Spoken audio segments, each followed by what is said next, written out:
Oi pessoal, tudo bem? Voltei. Lembra daqueles vídeos, para quem é mais antigo no canal, que eu falo sobre histórias de um milagre? Então, eu falei no meu último vídeo que eu ia gravar um vídeo sobre esse tema, sobre a importância da gente obedecer e ser sensível à voz de Deus. Falar em obedecer e ser sensível, eu tô escutando, silêncio. Não tem ninguém em casa, por isso que eu resolvi gravar esse vídeo. Saiu todo mundo, só mesmo o barulho dos carros na rua, mas eu gostei da iluminação, por isso que eu tô aqui. Ignorem o barulho. Há alguns anos atrás, muitos anos, pega a Coca-Cola e a pipoca porque o vídeo é longo.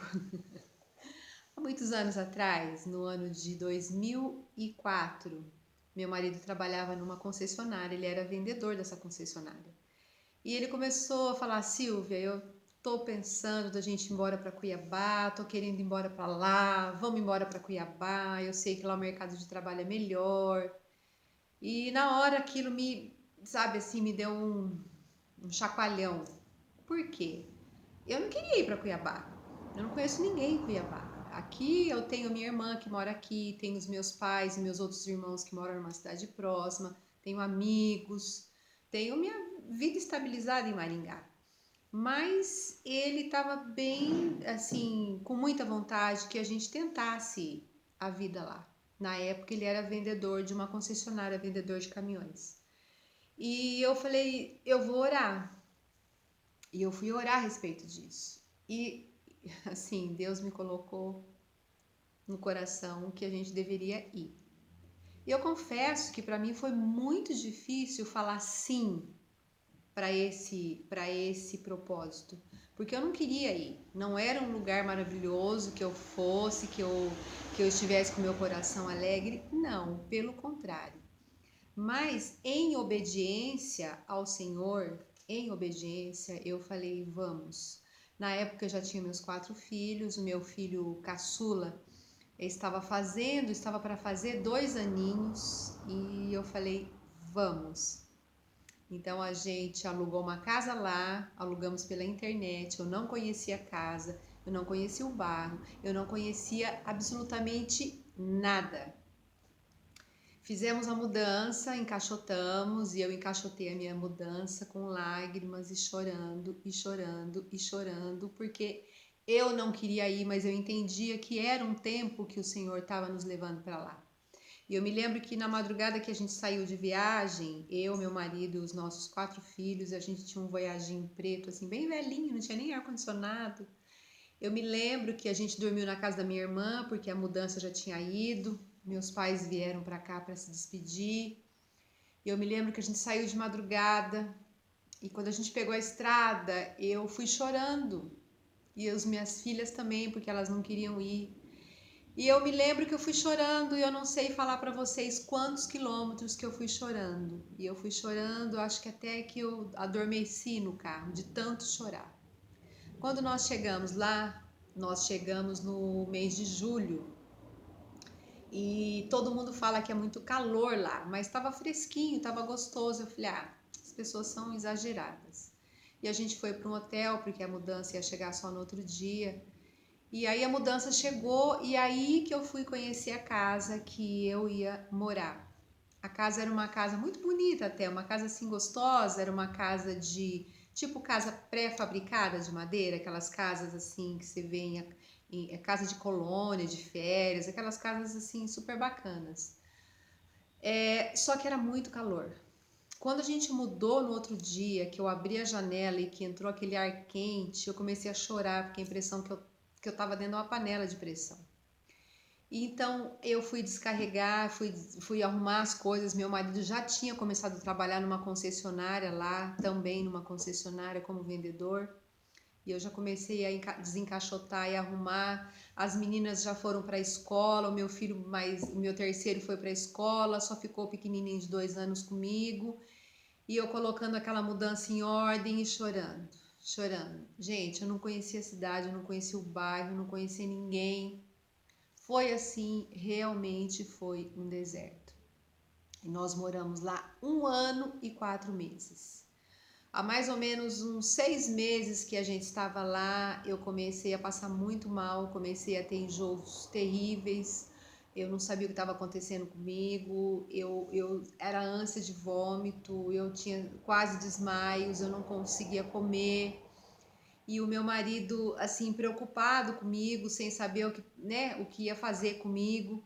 E interessante que nós tínhamos, eu não posso deixar de contar isso, nós tínhamos levado uma reserva para mais ou menos uns 2 meses, que seria para pagar aluguel com uns 2 meses, e o meu marido lá viveria de comissão. E eu me lembro que antes de eu entrar nessa crise, a gente estava, meu marido doente, meus filhos com virose, enfim, uma maravilha, né? Foi passando os 2 meses, o dinheiro acabou, a gente não tinha dinheiro mais, a gente não tinha cartão de crédito, a gente não tinha talão de cheques, e o meu marido teria que viver de vendas lá. E eu me lembro que a minha filha mais velha chegou para mim e falou: Mãe, a fralda do Lucas acabou, não tem mais fralda. E o meu marido estava trabalhando. E eu falei: E agora? Como que eu vou fazer? A gente não tem dinheiro, não tem cheque, não tem cartão de crédito. Como que a gente vai fazer? E tinha um mercadinho perto da minha casa. Eu falei: Eu vou lá no mercadinho e vou pedir para comprar fiado até, enfim, até meu marido receber lá, até a gente, sei lá, fazer alguma coisa. E quando eu cheguei no mercadinho, eu acabei começando a conversar com a dona do mercadinho e ela tinha familiares aqui em Maringá. E a gente ficou conversando assim, e eu meio constrangida de pedir para ela comprar fiado. E aí no meio da conversa ela virou e falou assim: "Olha, você não quer comprar e pagar por mês aqui? Você faz uma cadernetinha. Você vem aqui e compra, você não precisa ficar pagando. Você paga uma vez por mês e se você precisar eu mando entregar na sua casa." Eu falei: "Sério?" Ela falou: "Sério, inclusive se você for fazer compra agora, já marca na caderneta, não precisa nem pagar." Eu não tive que pedir. Eu não tive que pedir. E eu voltei para casa e eu fiz uma compra, porque inclusive já estava faltando coisas de comer em casa e tal.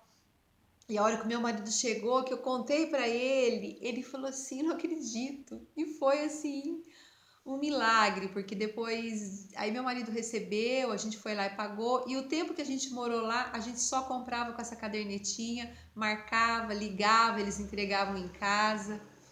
E nesse processo, o meu filho pegou, ele pegou uma virose muito grande, ele pegou verme, na verdade, porque a água de lá, o saneamento é terrível.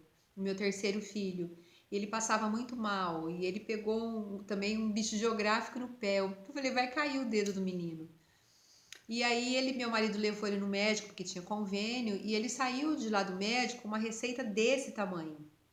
E o meu filho virou e falou: "Pai, como que você vai fazer? Eu sei que você não tem dinheiro para comprar esses remédios." E o meu marido falou assim: "Mas Deus vai providenciar, filho, não se preocupe." E na avenida que a gente morava, assim, tinha muitas farmácias. Mas ele olhou para uma farmácia em específico e falou: "Vou parar nessa, vou deixar um documento, vou pedir para comprar fiado, vou deixar um documento e a hora que eu receber eu venho e pago", porque a gente não tinha cartão, não tinha nada. E quando ele parou nessa farmácia e pediu para falar com o gerente, era um senhor, assim, um senhor bem idoso, negro, grandão. E quando meu marido começou a conversar com ele era crente, ele era da Igreja Batista.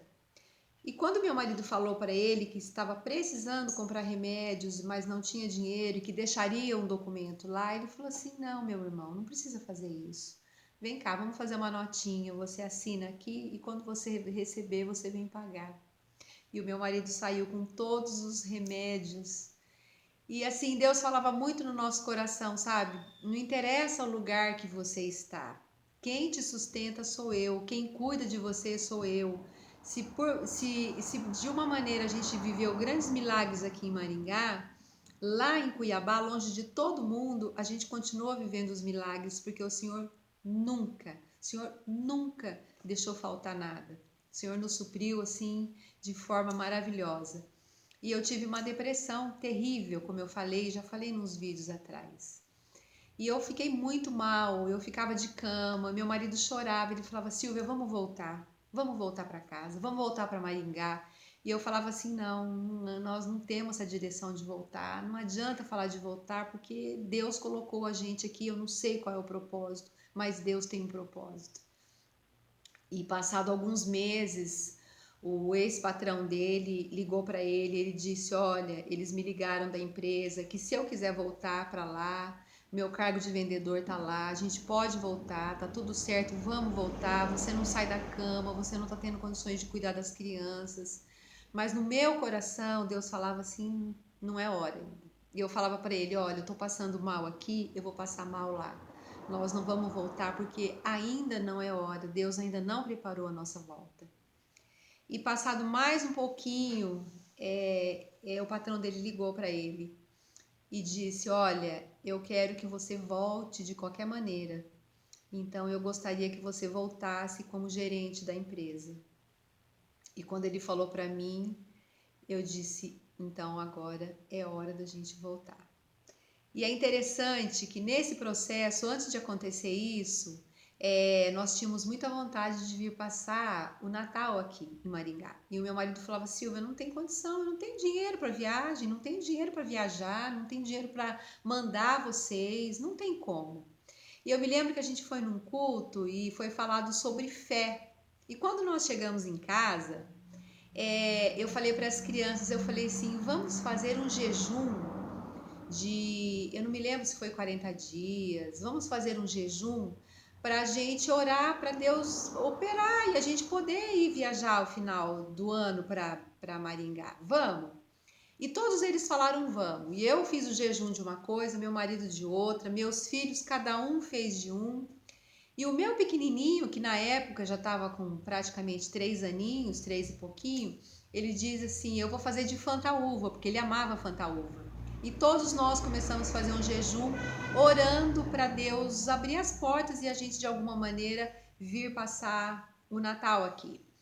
E eu me lembro que eu escrevi um testemunho, eu falei, eu já vou até escrever um testemunho, que Deus vai operar, que vai ser maravilhoso, que a gente vai conseguir, e escrevi. E as crianças olharam assim para mim e falaram, mãe, você tá louca? Mas eu escrevi, falei, não, vamos exercitar a nossa fé. E aconteceu que nesse processo ele foi chamado para voltar, para assumir a gerência da empresa que ele trabalhava. E eu disse, então agora é hora da gente voltar. E nós voltamos para Maringá.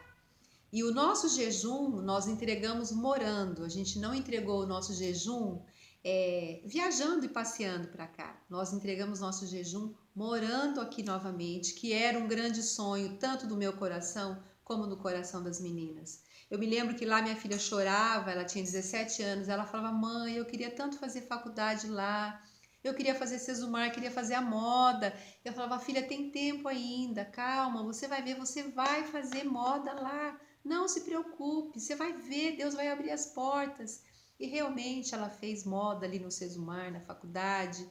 Nós tivemos, graças a Deus, condições de pagar a faculdade dela. E nós voltamos para cá, meu marido voltou como gerente dessa empresa. Em seguida, ele foi colocado como diretor dessa empresa, onde ele ficou por 10 anos. E aí depois é uma outra história que eu conto num outro vídeo.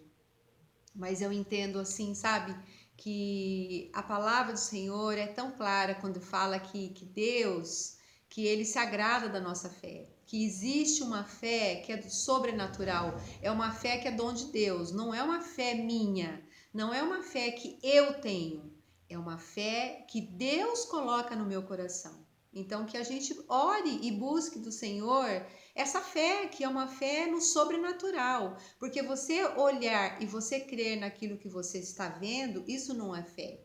Fé é você olhar e crer no sobrenatural, naquilo que você não está vendo. Isso é fé. E isso é chamar a existência. E tem uma palavra do Senhor que fala, acho que em 2 Crônicas, que fala assim, que os olhos do Senhor passeiam por sobre a terra para se mostrar-se forte para aqueles cujo o coração é completamente dele. Os olhos do Senhor passeiam por sobre a terra para mostrar-se forte para aqueles cujo o coração é completamente dele. Então, imaginar que um Deus tão maravilhoso, tão grande, tão soberano, está olhando para a terra e procurando quem tenha o coração nele, quem tenha fé para ele se fazer forte. Isso é maravilhoso. E foi isso que aconteceu com a gente. E a gente voltou para cá, graças a Deus. E as coisas foram acontecendo e existem ainda muitos outros milagres para contar. Mas o vídeo já está com 15 minutos e o próximo História de um Milagre eu conto a sequência do que aconteceu depois. Espero que isso venha a edificar a sua fé. Espero que isso faça você dar o primeiro passo.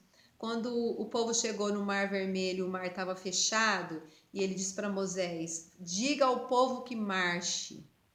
Ninguém esperou o mar se abrir para marchar. O povo marchou e o mar se abriu. Dê o passo e espere, porque Deus vai fazer o resto. Tenha a atitude de fazer, porque depende da gente, sabe? A fé é uma coisa que depende de você dar passos. A fé tem que ser uma coisa concreta. Eu não posso só falar que creio e não tenho uma atitude concreta. Eu tenho que falar que creio e tenho que dar passos. Isso sim é exercitar a nossa fé. Espero que vocês tenham gostado do vídeo de hoje. Se vocês gostaram, compartilhem. De repente tem tantas pessoas passando por lutas, precisando de uma palavra de fé, de esperança, e de repente esse vídeo possa ajudar algumas pessoas. Super beijo e até o próximo vídeo. Tchau!